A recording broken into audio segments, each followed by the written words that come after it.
नमस्कार दोस्तों, मैं विष्णु सिंह। आप देख रहे हैं खबर आसपास। इस समय हम मौजूद हैं झंझारपुर विधानसभा में। बीते 15 जून को झंझारपुर में जनसुराज के सूत्रधार प्रशांत किशोर के द्वारा एक बहुत बड़ी जनसभा का आयोजन किया गया था, जिसमें जनसुराज के कार्यकर्ताओं के द्वारा पदाधिकारियों के द्वारा प्रयास किया गया और संख्या इतनी ज़्यादा जुटी कि इस समय बिहार में एक चर्चा का विषय बन गई। इसको लेकर हम झंझारपुर के युवा जिलाध्यक्ष के साथ मौजूद हैं। उनसे जानकारी लेंगे किस तरह की रैली की सफलता के विषय में हम जानकारी लेना चाहेंगे। तो सबसे पहले तो आपका खबर आसपास में बहुत स्वागत है। बिल्कुल, आपको भी और आपके चैनल के जितने भी चाहने वाले दर्शक हैं उन सबको मेरा सादर नमस्कार। इतनी बड़ी सभा का अनुमान नहीं था। ऐतिहासिक सभा थी क्योंकि लोगों की जो संख्या थी वो लगातार बढ़ रही थी। ऐसा लगा जैसे मानो ग्राउंड छोटा पड़ गया हो, लेकिन लोग पूरे झंझारपुर के हर कोने में लोग दिखाई दे रहे थे। क्या आपको उम्मीद थी कि सभा इतनी सफल होगी?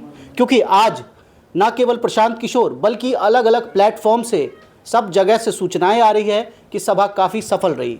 क्या आपको अनुमान था इसका? बिल्कुल, जब पटना में जो सभा हुई थी बिहार बदलाव रैली, बहुत सारे पत्रकार मीडिया बंधुओं ने ये चलाया कि वहाँ का रैली फ्लॉप रहा। और प्रशांत जी ने वैसे रैली वहाँ का फ्लॉप रहा नहीं, इसलिए कि 25 से 30% लोगों को ही गांधी मैदान वहाँ पर पहुँचने दिया गया।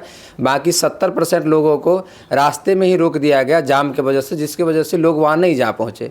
और वहीं पर प्रशांत किशोर जी ने ऐलान किए थे कि अब हम लोगों के घर जाएंगे और लोगों को घर जाने से हमें कोई नहीं रोक सकता। रही बात झंझारपुर की ये बिहार बदलाव सभा की, तो इससे पहले 2 बार उनका समय बन चुका था झंझारपुर में, लेकिन किसी कारणवश वो कैंसिल हो गया। इस बार तीसरी बार उनका ये कार्यक्रम रखा गया और जो नवनियुक्त पदाधिकारी जिला के इंद्रशेखर जी थे, जिलाध्यक्ष जी, और युवा जिलाध्यक्ष राजकुमार जी को, और नए पदाधिकारी बहुत सारे थे, उनको नेतृत्व में ये कार्यक्रम दिया गया कि जो कसर पटना के रैली में रह चुका है, आप लोग वहाँ पर नेतृत्व कीजिए और एक अच्छे सफल आयोजन सभा रखिए ताकि हम लोगों के बीच अपनी बातों को रख सके।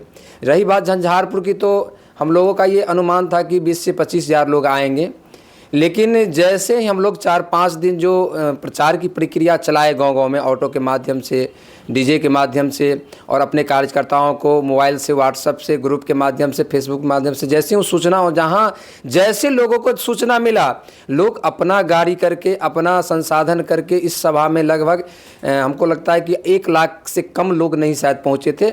और लगभग 4 घंटा कन्होली से लेकर के और आप देख लीजिए तो आरएस तक लगातार 4 घंटा पूरी सड़क जाम रही। जहां पर हम लोग ये सभा का आयोजन रखे थे उसमें भी 30 से 40% लोग को ही जगह मिल पाया। बाकी बहुत सारे लोग स्टेडियम में थे, बहुत सारे लोग रोड पर घूम रहे थे, बहुत सारे लोगों को वहां जाने का जगह भी नहीं मिला। तो कहीं ना कहीं ये जनस्वराज के प्रति लोगों का जो विश्वास जगा है, और प्रशांत किशोर जी जो लगातार 3 साल से पद यात्रा करके लोगों की जो समस्या समझने का प्रयास किया और अब उसे समाधान करने का प्रयास जो हर गांव में, हर क्षेत्र में सभा के माध्यम से लोगों के बीच रख रहे हैं, तो लोगों का जो आज विश्वास है कहीं ना कहीं दिनों दिन बढ़ती जा रहा है।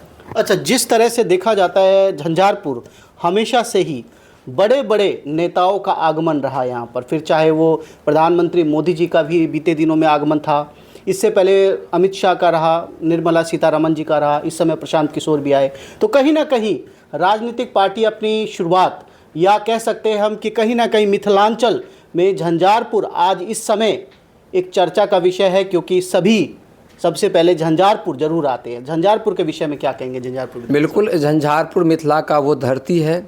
इस धरती को सभी राजनीतिक पार्टी भी नमन करने के लिए आते हैं, और यहाँ से जब भी कोई अच्छी चीज़ की अगर शुरुआत होती है मिथिला की धरती से, तो वो पूरे विश्व इस चीज़ को मानती है कि अगर मिथिला में अगर शुभ अगर हो जाएगा ना, तो पूरा विश्व में ये चला ही जाएगा।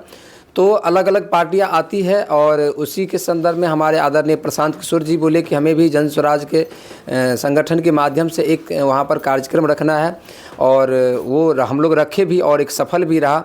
यहाँ पर जो हम लोग का एक अंदाज़ा था कि 25 से 30 हज़ार लोग आएंगे, लेकिन जैसे जैसे लोगों को सूचना मिलना शुरू हुआ, लोग खुद के अपने संसाधन से, शायद एक पहला ऐसा रैली पूरे बिहार में रहा होगा जो लोग अपने संसाधन से, अपने ऑटो करके, टेम्पू करके या फिर बस करके रैली में आता होगा। आज तक जो हम लोग सुन रहे थे कि किसी भी रैली में लोगों को पैसे दे करके, खाने के लोभ दे करके या फिर गाड़ी दे करके उसे बुलाया जाता है, शायद हमको लगता है पूरे जीवन में एक पहला ऐसा झंझारपुर का रैली रहा जो हम लोग संसाधन भी नहीं दिए उसको आने के लिए, फिर भी लाखों के लाख लोग इस रैली में पहुंचे। तो मैं एक बार फिर से समस्त मिथिलावासियों को इस चीज़ के लिए धन्यवाद देना चाहूँगा। और आप सबों ने जो बिहार बदलाव की इस मुहिम में अगर सहयोग दिए हैं और जन स्वराज पर जो भरोसा जताया है, हम लोग 101% इस भरोसा को कायम रखने का प्रयास करेंगे। और आप सबका जो ये विश्वास है, हम लोग का प्रयास रहेगा कभी ये टूटने न दिया जाए। अच्छा, जो इस सभा में जो मुख्य चीज़ें रही, पलायन, स्वरोजगार और शिक्षा को लेकर जिस तरह से प्रशांत किशोर जी ने लोगों को संबोधित किया, इस विषय में क्या कहना चाहिए? बिल्कुल, देखिए, अगर बिहार की बात की जाए तो पूरे बिहार की लगभग सबसे बड़ी समस्या उभर के आती है पलायन की। तो पलायन सिर्फ रोजगार के लिए नहीं है। पलायन, अगर आपको अच्छी शिक्षा व्यवस्था चाहिए तो भी पलायन करना पड़ेगा, अगर आपको रोजगार चाहिए तो भी पलायन करना पड़ेगा, आपको अगर स्वास्थ्य व्यवस्था बढ़िया चाहिए तो भी पलायन करना पड़ेगा। यहाँ पर सिर्फ और सिर्फ लोगों को यहाँ जन्म लेने के बाद अगर कोई भी चीज़ अगर आपको अच्छी अगर चाहिए तो पलायन ही करना पड़ता है। लेकिन अब जन स्वराज के साथ, जन स्वराज परिवार के साथ, पूरे बिहार के साथ ये सब अब बिल्कुल नहीं होगा। और 2025 के दिसंबर में जैसे ही विधानसभा का चुनाव होगा, प्रशांत जी के नेतृत्व में जन स्वराज की पार्टी की सभी जो चुने हुए विधायक आएंगे, उनके साथ बिहार में एक अच्छी सरकार, अच्छी नेतृत्व दी जाएगी, ताकि बिहार के लोगों को अब कहीं बाहर जाने की ज़रूरत नहीं पड़ेगी। अच्छा, झंझारपुर की ऐतिहासिक धरती से बहुत सारे नेता कई तरह के ऐलान करते हैं, जैसे कि मोदी जी का ऐलान था कि श्रमिक ट्रेन गुजरात जाएगी। ठीक इसी तरह प्रशांत किशोर जी ने भी ऐलान किया कि 2000 रुपया, जो 400 रुपये जो पेंशन मिलती है वो 2000 कर दी जाएगी। इसके साथ ही उन्होंने ऐलान किया कि 10 से 12 हज़ार रुपये के लिए अब मिथिला के लोगों को बाहर नहीं जाना पड़ेगा। उस विषय में क्या कहेंगे? बिल्कुल, पहले हमें भी लगता था कि ऐसा शायद बिल्कुल सही है कि बिहार में रोज़गार नहीं दिया जा सकता है, क्योंकि हम इसका खुद हम भी शिकार हैं। 2016 में दिल्ली गए थे रोज़गार के लिए, लेकिन वहाँ मुझे अच्छा नहीं लगा, क्योंकि एक पढ़े लिखे लोगों के लिए वहाँ पर काम करना काफ़ी दिक्कतें होती है। और इसी बिहार के धरती पर झंझारपुर में हमने अपना अथक प्रयास से वहाँ पर 2-2 छोटे छोटे रोज़गार उद्योग लगाए हैं, जिसमें 40 से 50 लोगों को रोज़गार दिए हैं। तो अब हमें भी ये लगता है कि अगर मौका दी जाएगी, अगर जन स्वराज को अगर मौका दी जाती है, तो ऐसे छोटे छोटे लघु उद्योग हर गांव में, हर पंचायत में लगाया जा सकता है। और निश्चित ही वहाँ के माते बहने को और वहाँ के नौजवान साथियों को रोज़गार उसी पंचायत में, उसी गाँव में दिया जा सकता है। जो पेंशन के लिए गया, तो उस पर क्या कहना चाहिए? बिल्कुल, ऐसा नहीं है कि सिर्फ बिहार में हमारे प्रशांत किशोर जी ऐसा ऐलान कर रहे हैं।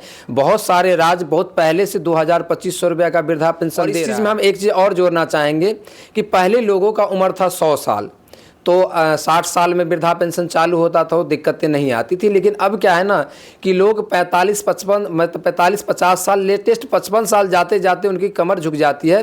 तो इस चीज़ पर भी हम एक चर्चा करना चाहेंगे कि जिसका भी सरकार आए, एक बार इस चीज़ को भी ध्यान रखा जाए कि जो पहले जो उम्र थी लोगों का वो 100 साल था, लेकिन अब वो घट के 80 साल हो गई है, 75 साल हो गई है।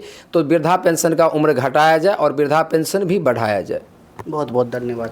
तो देख सकते हैं इस समय हमारे युवा जिलाध्यक्ष राजकुमार जी से बात हो रही थी।